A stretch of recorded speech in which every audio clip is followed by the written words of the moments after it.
further ado, Mr. Gettenberg. Thank you. Thank you very much. You know, this is weird for me because I see all of you. It's not normal for me. I'm usually looking at a camera and I see a lot of people. It's kind of scary for me. So it may be a little weird. So stick around for the weird parts and then it'll get normal and weird again. But, you know, the thing for me that, well, why are we here? This is a hi-fi show, right? We're here to see audio, meet nice people, hear some great music, and that's what this is about, right? So when I interview people face to face, the question usually starts with, are you an audiophile? So I'm going to ask all of you guys collectively, are you guys audiophiles? And if you are, applaud. All right, that's good. I feel better already. I'm among my people, you know, because a lot of people have a hard time with that, and I always wonder why. I mean, I interviewed this friend of mine, Yale, who happens to own a record company, and I asked him the question, are you an audiophile? And he said, no, I'm not. As a matter of fact, he got kind of upset when I asked him the question. I said, Yale, you have about 10,000 vinyl records. You have a lot of amazing tube amplifiers, really cool turntables, all this cool stuff. You kind of look like the stuff that an audiophile has. And he said, but I'm not an audiophile. And he was adamant about not being an audiophile. I said, so what are you? He says, I like music. I said, all right. So you're a music lover who has a lot of cool stuff. So anyway, it gets confusing. Now, I always knew that I was an audiophile. I mean, maybe when I was 6 years old, I knew I was an audiophile because I walked around with a 6 transistor, AM radio to my ear, and I listened, and I would tune it to static between the stations just to hear that cool sound. The sound of it was fascinating to me. And then I would tune to a station, sort of almost tuned to it, so I still had static and I still had music going, and I would move this back and forth all the time, and it would drive my mother crazy. What are you doing listening to that noise? I said, it's not noise, it's cool sound. So even at that young age, and I mentioned this in some videos, that my parents had a huge jukebox, and I was fascinated, first of all, by the mechanism of the jukebox, proving that I was an audiophile. The way it lifted up the 45s and put them down on the platter, and this gigantic tone arm came down and played the records.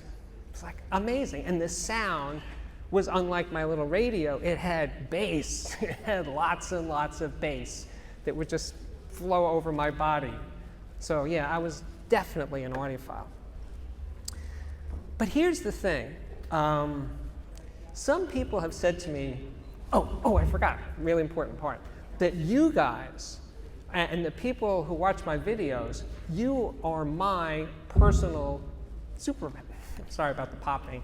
You are my personal superpower, because in the previous part of my life, when I was a writer and I wrote for The Absolute Sound and Stereophile and Listener and Audio Magazine and Home Theater and CNET, I didn't really know what my readers were thinking about the reviews and the articles that I was writing.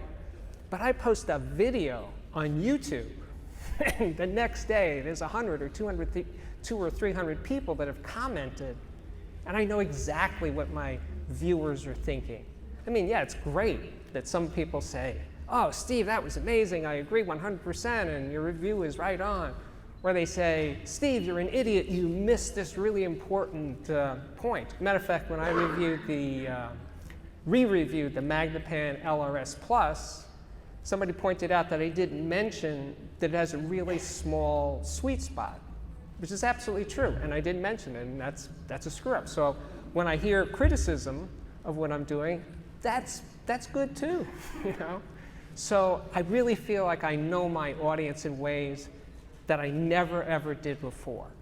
So I'm really enjoying this. This is so much more fun having a YouTube channel than writing.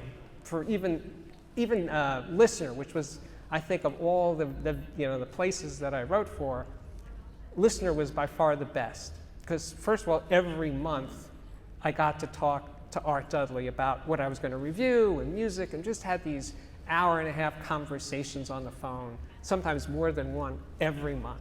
And Art was just amazing to work for. He let me do anything I wanted to do. Matter of fact, I wrote a review of the Vandenhull Frog cartridge for Listener magazine. And Listener reviews had a title for each review. So I was reviewing a cartridge called the Frog, and it was $2,500. So I titled the review 2,500 clams for a frog.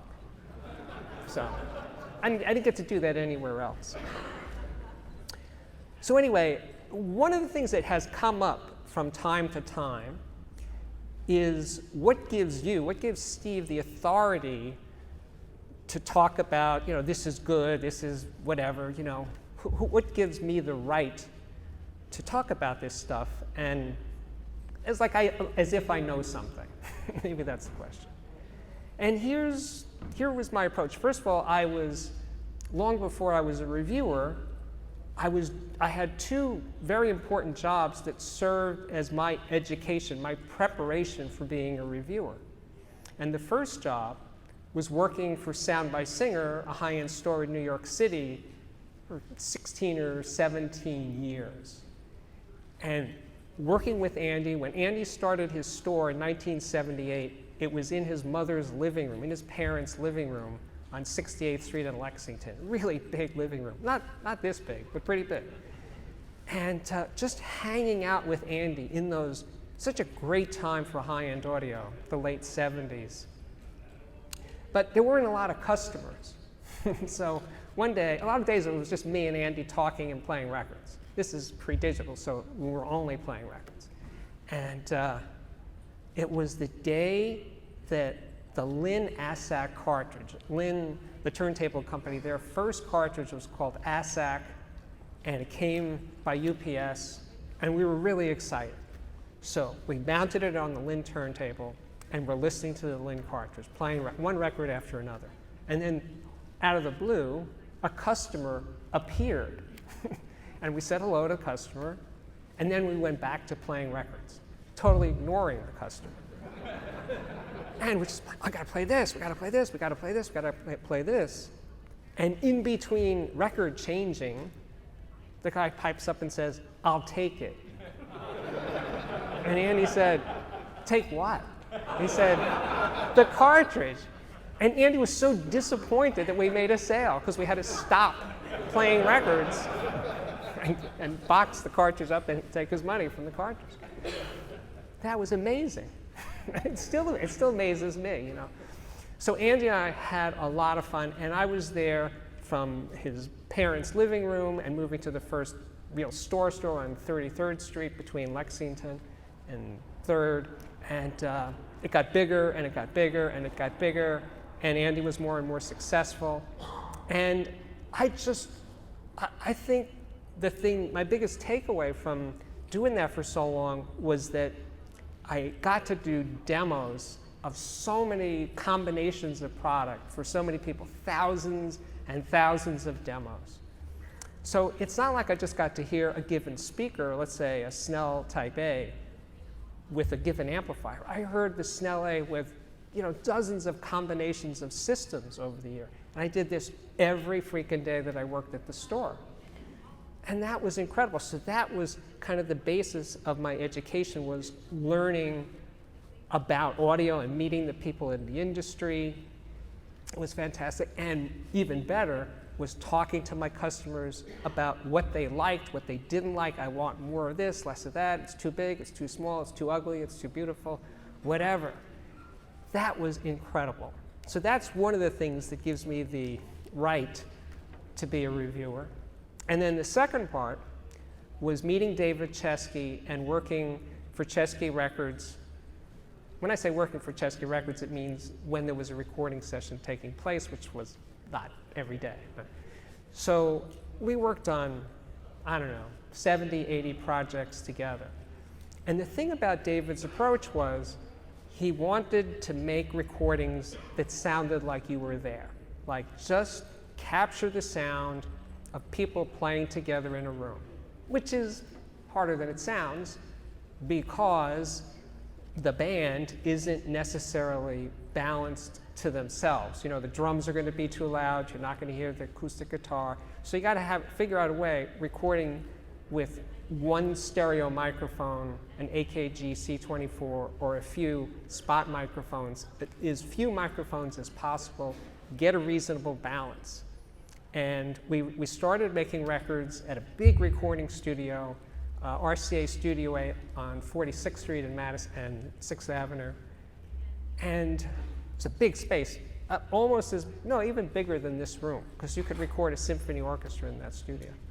And we had to create this balance. So we would go into the studio with the band, hear their sound as a complete unit, go into the control room, and how close were we to getting that sound? And it was initially me, Bob Katz, the recording engineer, and David Chesky, the producer. And we would just go back and forth and back and forth. We can't hear the bass, we're getting too much of the piano. And unlike a normal record where you see the big console where you're moving sliders up to make a balance, this was done entirely by moving the musicians, not sliders, closer and further away from the microphones. And that was an education. And sometimes we'd get it, and sometimes we didn't. And one of the other things that was really interesting about making these records is, so we nailed it. And our original monitors for those sessions were B&W 801s. And then the night of that first session, which may have ended at 8 o'clock, may have ended at 2 o'clock in the morning, we would each go home and listen to what we did and see how that mix translated to my system, to Dave Chesky's system, to Bob Katz's system. And sometimes we would get back the next day or talk about it that night, like, yeah, it's good, it's balanced. Or sometimes, oh no, it was completely different at home than it was at RCA. And then we'd have to start over again the next day. Now, you might think that everybody who makes a record wants to make a record that sounds like the band was playing. Except, unfortunately, the band may not have actually all been playing at the same time. And that becomes, you know, more and more typical way of doing it. So there is no there in most recordings in terms of capturing a band playing together in a room. So if your system can't reproduce it, if it never happened. As a matter of fact, that whole idea of people playing together in a room, I interviewed Steve Jordan. And Steve Jordan is currently the drummer in the Rolling Stones. Started out, his first big break was, he was the drummer in the Saturday Night Live band, where he got to play with lots of different people. He loved it. And he was the drummer for Keith Richards' band, The Expensive Whiners, and the producer of all of Keith's records. Anyway, he gave me this great quote. He said, we used to make records of people playing together in a room, and now we sometimes make records that try to sound like people were playing together in a room, because it gets less and less common to do it that way. So that's kind of where it all starts. So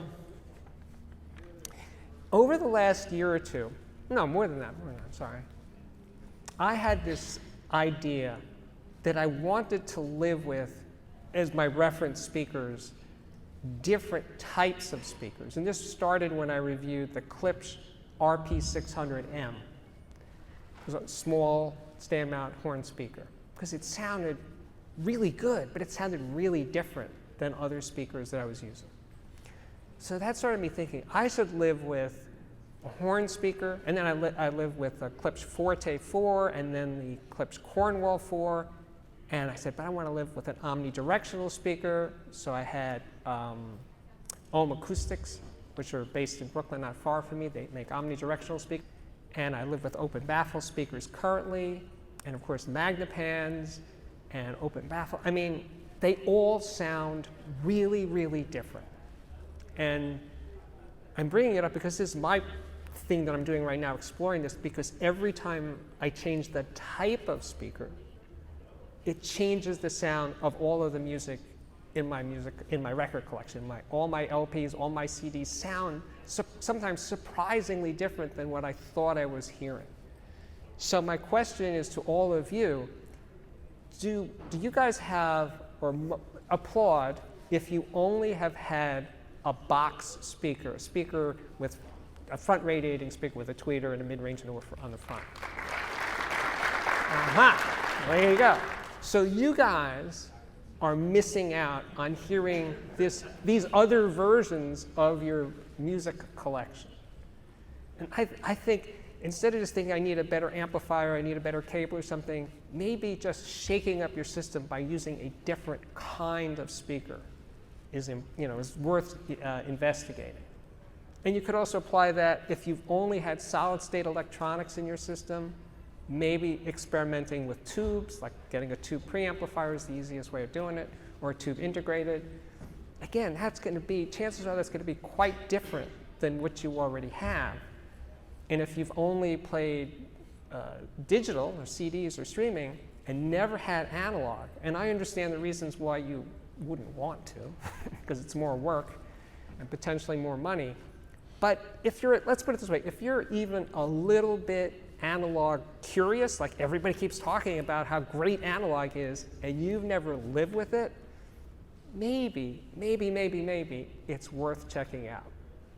Now, it's amazing to me how many times people have said to me in feedback, in emails and comments, "Oh, I had a turntable, it was terrible, and I never go back." And then circumstances change, and they try a turntable now, and they say, "It is what you said it is. It is really amazing. It's a different way of experiencing music." And that keeps happening, over and over again. So if you're vinyl curious, think about it. You could buy a nice turntable like a Riga 3 for about $1,000, an Ortofon 2M Blue. It's definitely worth your time, if I've made you curious. And the other thing is I'm not currently reviewing headphones, and I know a lot of people in the audiophile world just can't make that leap to headphones. They're used to hearing the sound coming from over there, and when it's on their head, it just feels wrong to them. But here's the thing, it's kind of a mental conversion that you have to do. I want you to think, if you're at all open to the idea of headphones, this is an approach. That a dynamic microphone, the capsule of a dynamic microphone, and a diaphragm of a dynamic headphone. I said that right? A dynamic microphone and a dynamic headphone. It's the same thing. The driver itself is basically the same thing. I'm rambling here, I'm sorry. But what I'm trying to say is that when you listen to headphones, you're hearing the microphone perspective of the recording. And when you're playing recording over speakers in your room, you're hearing the music plus the sound of your room. The reverberations of you're hearing a lot of you're hearing the direct sound of the speaker plus the sound of your room.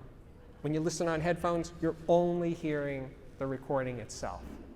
And that's one of the reasons why it can be a valuable tool. It can be a better understanding of your music. And there is a huge headphone room here at the show. It's called Ear Gear.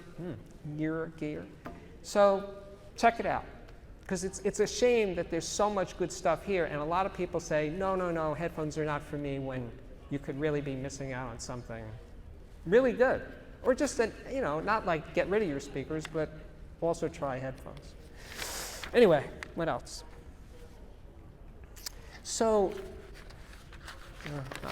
we're not going to hear that. That's not good. So, I don't think so.